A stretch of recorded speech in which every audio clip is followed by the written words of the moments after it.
I'm Sarah Rogers, Director of the Kent State University Museum and also curator of the exhibition Forever Chanel, Coco and Karl. Thank you for joining us for this overview of the amazing lives of both Coco Chanel and Karl Lagerfeld.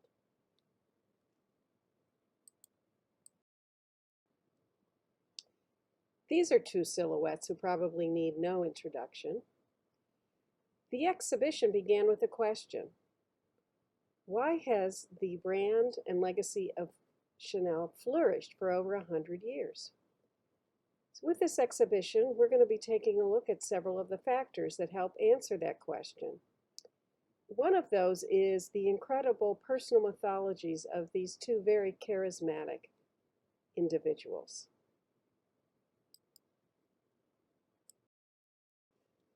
Let's start with Gabrielle Chanel. There are many biographies written about Chanel, and in fact, a very good one is available in our bookstore. As you can see from these photographs, she was really a great model for her own big business, and while they wouldn't have called it then, her own brand. Photo on the far right is from 1909 when she was quite young. Center photograph from 1962 after she had returned to Paris for the second phase of her career at the helm of House of Chanel. And then the far left photograph is a beautiful portrait from the 1930s. And this quote by her in many ways sums up her approach to her biography. Gabrielle Chanel was born in 1882 or 83 in Saumur, France. She always lied about her age, so no one was ever quite sure. Born into poverty, her mother died when she was 12, and her father, who was an itinerant peddler, came and got her and her sister and took them to this place, the Abbey of Aubazine, where she lived. He basically abandoned her there. She always said that he went off to America to find fortune and would soon come back and get her. The Abbey had a lot of influence on her life, both factually and in sort of the stories that were woven about the influences of living here on Chanel and her work and her life.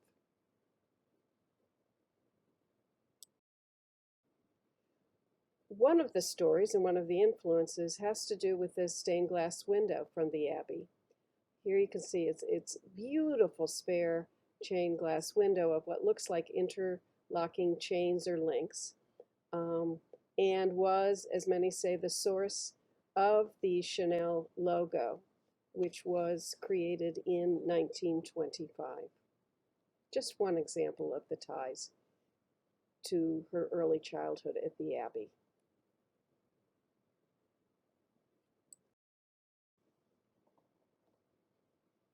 How did Gabrielle Chanel become Coco?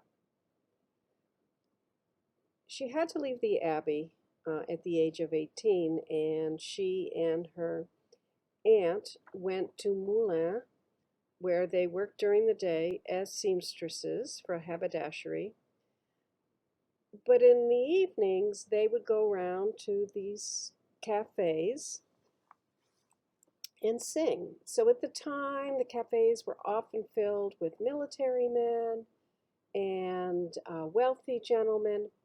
And while there were little performances between the major acts, young girls would go around and sing various songs. And Chanel fancied herself a singer, and she thought she was going to have this incredible career on the stage. So she worked at her singing in the evenings, and they would go around, and this is one of the songs that they sang. Has anyone seen Coco? Of course, in French. And from that, she became known for that song, and legend has it she took that name on as her own, Mademoiselle Coco Chanel.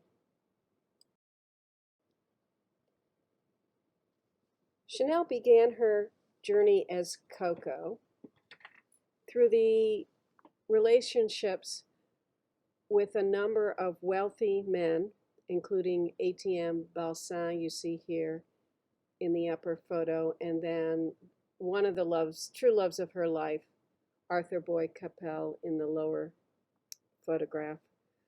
But these were men of wealth, men of leisure, who rode horses, went to the racetrack, had fancy parties, and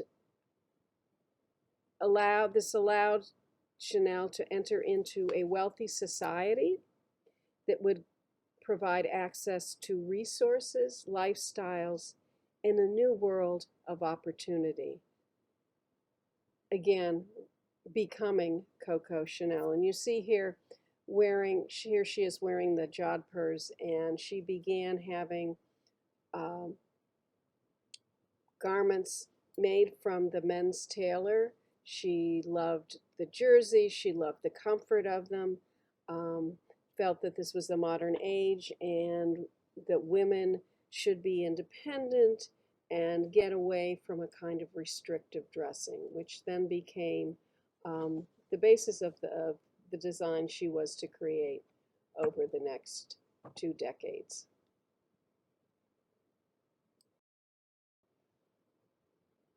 Other relationships brought her other opportunities.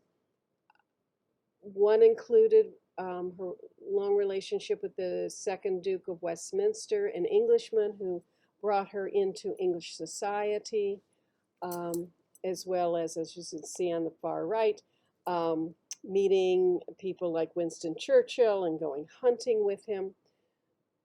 But also importantly, with Westminster, she went to Scotland, and he showed her the tweed mills and the cashmere mills. And these were fabrics that would then become really iconic signature for her work going forward. And it was through this relationship with Westminster that she had direct contact with the sources of the tweed. Throughout the teens and 20s, she really honed her skills as a creative and a businesswoman. She started making hats, Chanel Mode. See a little picture on the far left. Because of her wealthy connections, these hats were very popular and were advertised, as you see here in the photo of the woman in the hat, who was an actress, and she advertised in the program of her theater. The Vogue photo shoot here of men in jodhpurs shows the Chanel influence on wealthy women at the time. And perhaps one of really key moments in the 20s is this recognition and this little story that accompanied the drawing of Chanel's 1926 dress on the far right. And Vogue called it the Ford dress. This little black dress, which by saying that they mean it's versatile, it is something that can be worn by any woman, and they touted that it would be incredibly popular. And with that, Chanel became associated with the little black dress. And while there were other designers who had started creating black dresses, not just for mourning, but it was really Chanel who got the publicity and was making these very comfortable, very different kinds of day dresses and using black as a day dress.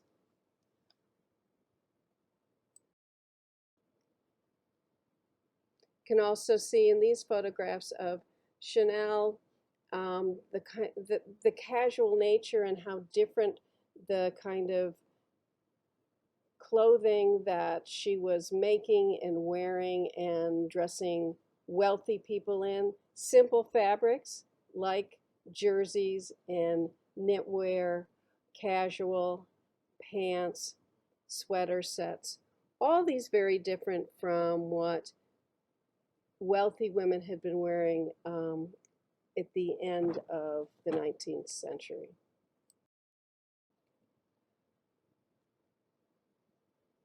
One of the landmark moments in the 1920s happened in 1921 when Chanel launched her first perfume. She worked with a perfumier. He did a series of blends for her. She liked the fifth one. Therefore, the perfume became known as number 5. She was also very superstitious about certain numbers, like 5 brought her good luck. It was the first perfume that also included synthetic scents. She also wanted the bottle to be very different from the style of the day. Imagine Lalique and Baccarat Crystal, very fine, ornate Art Deco perfume bottles. What she wanted was something that was sturdy enough to travel, that resembled more of a whiskey decanter or men's toiletry bottle, that was very solid, and it is the same design that you will find on Chanel number 5 today.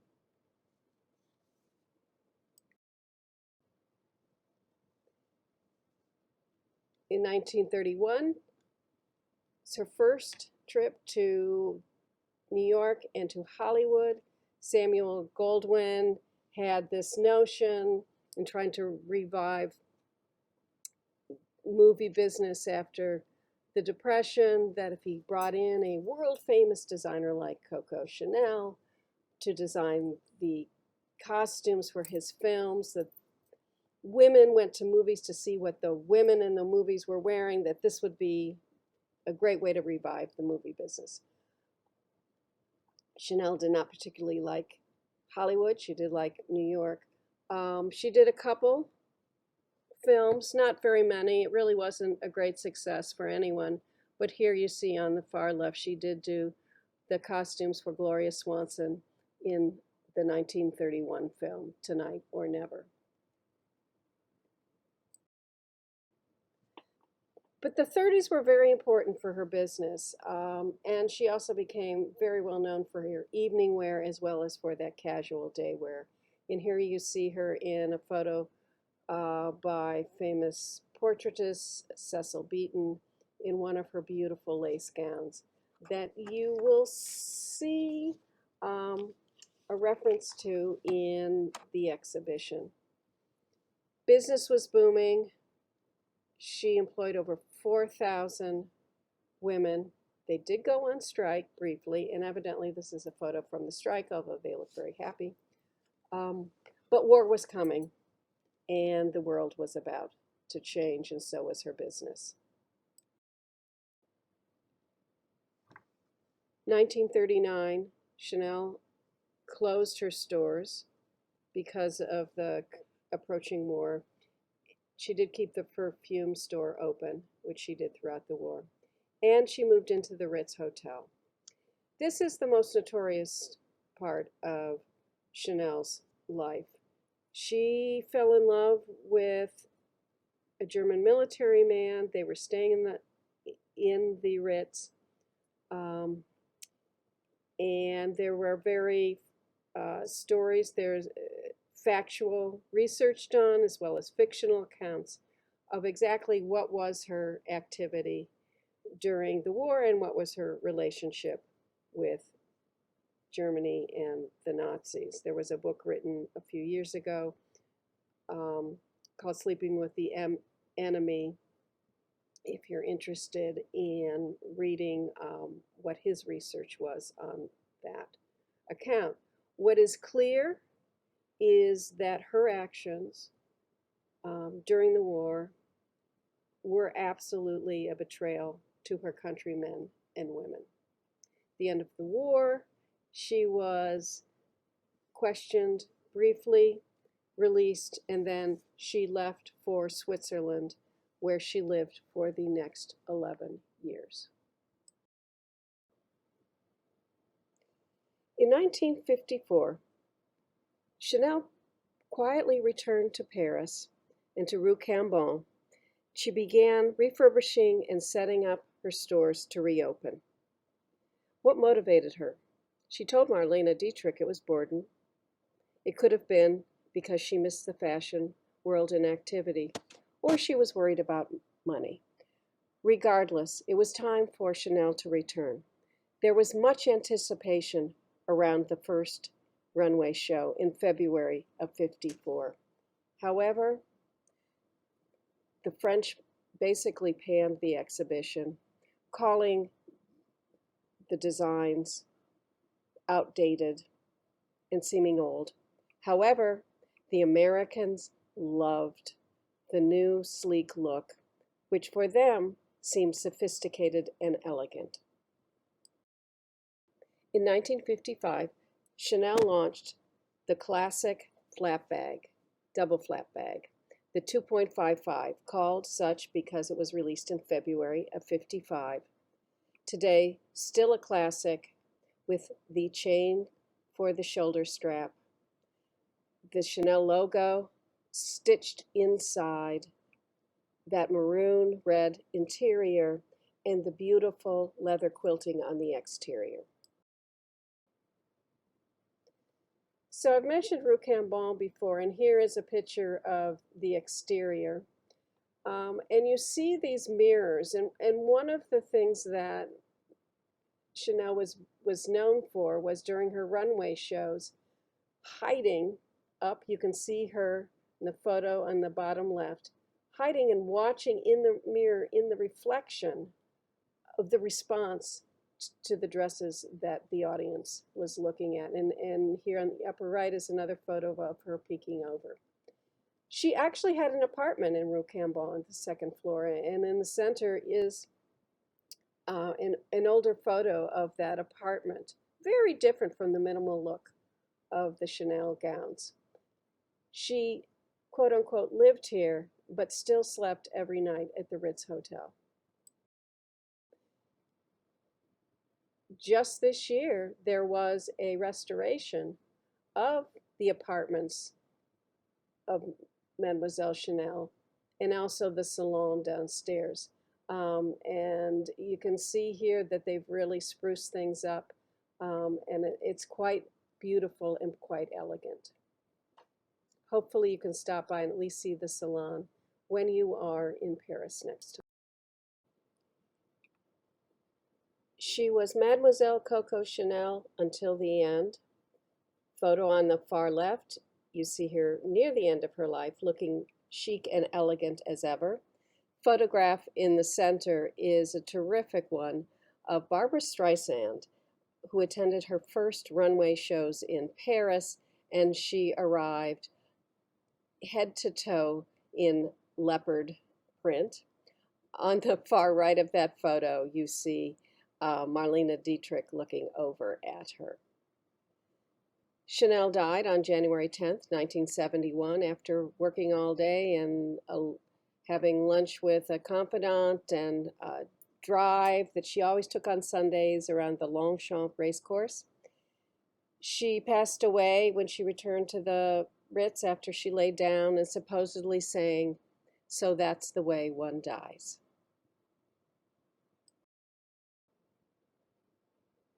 Let's turn our attention now to Karl Lagerfeld, very different from Mademoiselle Chanel. And I think this is a very apt quote as we go through his life and see that Karl created a persona of himself in a very different way. Lagerfeld was born in 1938 or maybe 1935. He too lied about his age. His parents were Elizabeth and Otto. When he got to Paris, he referred to his family as Elizabeth of Germany and Otto Ludwig Lagerfeld from Sweden. Otto was actually very German and was an entrepreneur in the condensed milk business in Germany. His mother was a person he was really closest to, and while again, I put these up here so that you can see he was really quite full of it. I doubt that he asked for a ballet on his 4th birthday. But you get a sense of how he was then going to narrate his world in the way he wanted people to see his life. Lagerfeld made his way to Paris in 1952. 2 years later, he won a coveted award, and it was, here you can see Lagerfeld's on the photo on the far right. On the far left, the other gentleman in the picture is actually Yves Saint Laurent, who also won an award. And Lagerfeld's award was for this beautiful yellow coat. Well, that immediately catapulted him into the world of haute couture.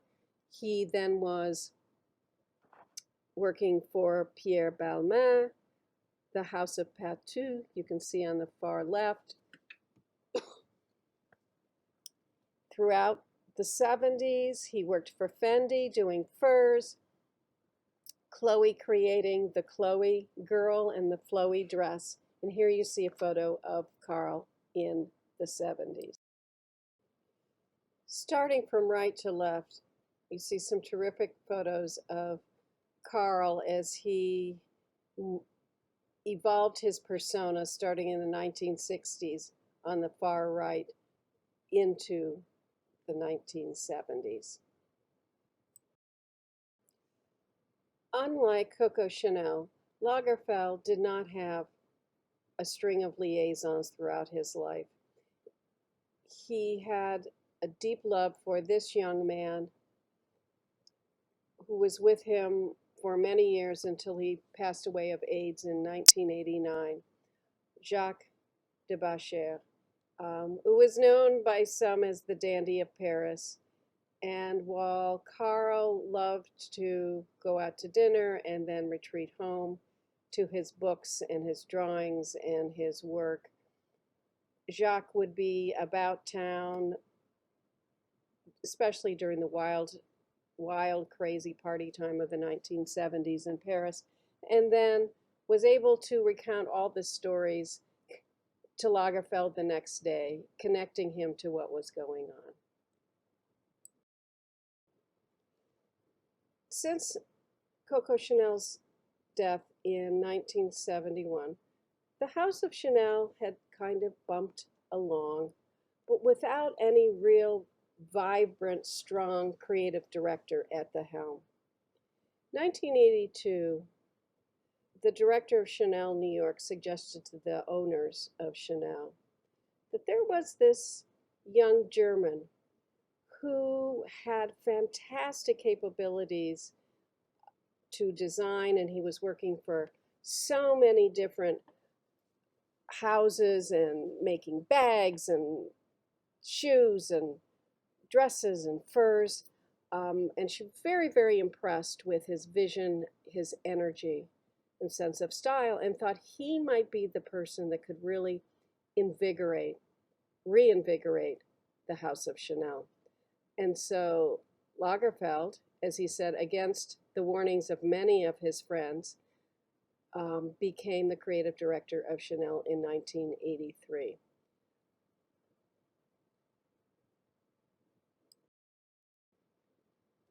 So again, we have another highly anticipated runway show. The first show was a haute couture show in 1983, and the following season, Lagerfeld presented first ready-to-wear show, of which the suit, which you see here in the center, is also in the exhibition, was part of. Initial reviews, well, the Chanel old guard said, he's trying, he understands some of the vocabulary, he's got the proportions all wrong. And after that, what Karl did is he really immersed himself in the archives and knew that he needed to learn about what had distinguished the House of Chanel. And then how was he to reinterpret and totally change that for what was a very different time, the 1980s? Lagerfeld began to build his empire. He did it by taking the vocabulary, the tweeds, the logos, the quilting, the chains, all of that, pulling it apart and putting it back together into a look that would be much more of the 1980s and then 90s, that would be attractive not only to the established Chanel client, but her daughter. Be very much of a different time. He also changed up the stable of models, bringing in Claudia Schiffer, that you see here on the far left, Veronica Webb in the center, and Linda Evangelista on the far right, a much curvier kind of theatrical beauty into the stable. Here's Claudia Schiffer at the end of a couture show in the 90s, and Jerry Hall on the far right from an early show in the 1980s. So he was also bringing a kind of celebrity into building, rebuilding the House of Chanel, and he was incredibly successful.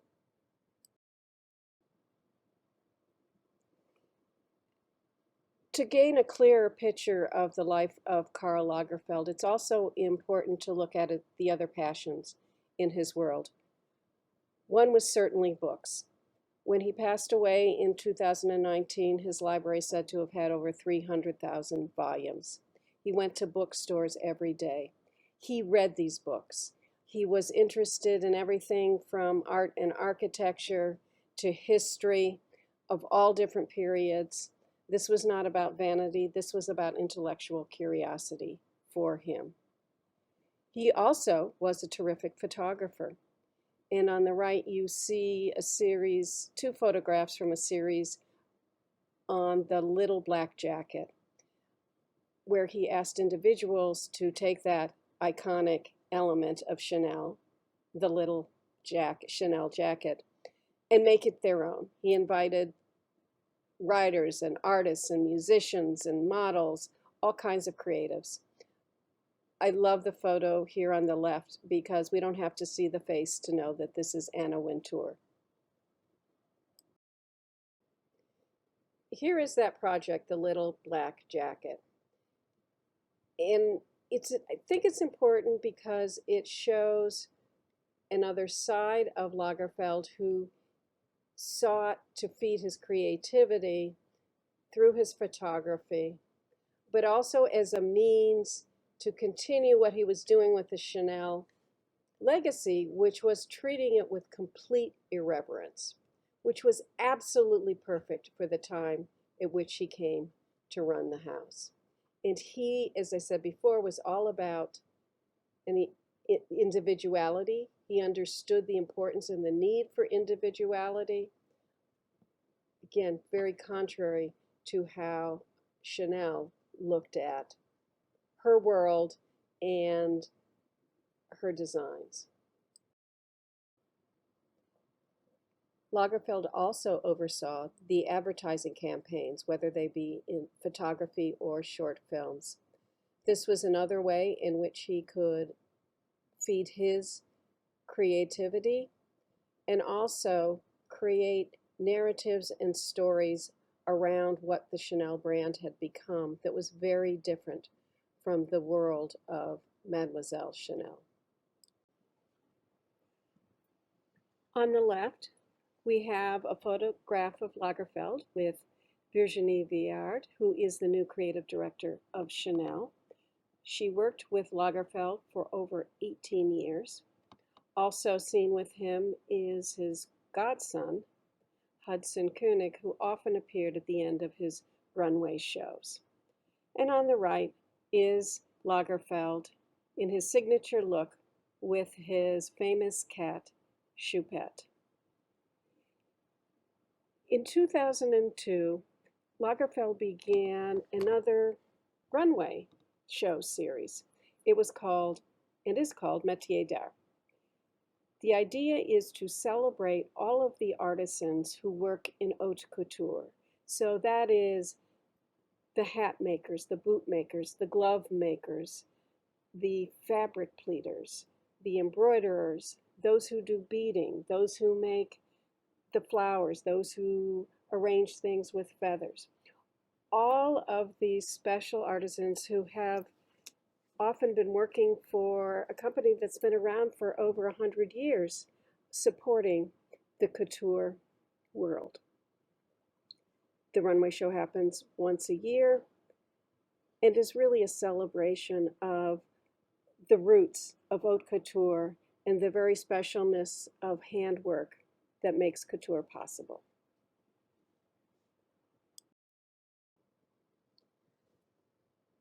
So that gives you a little idea about where they both come from. Some similarities, some differences. I think Karl's right. She would have hated, especially I think the individuality. But each was so much of their moment and understood intuitively what was needed. And that is in many ways why the House of Chanel continues to be as sought after and vibrant and beloved as it is.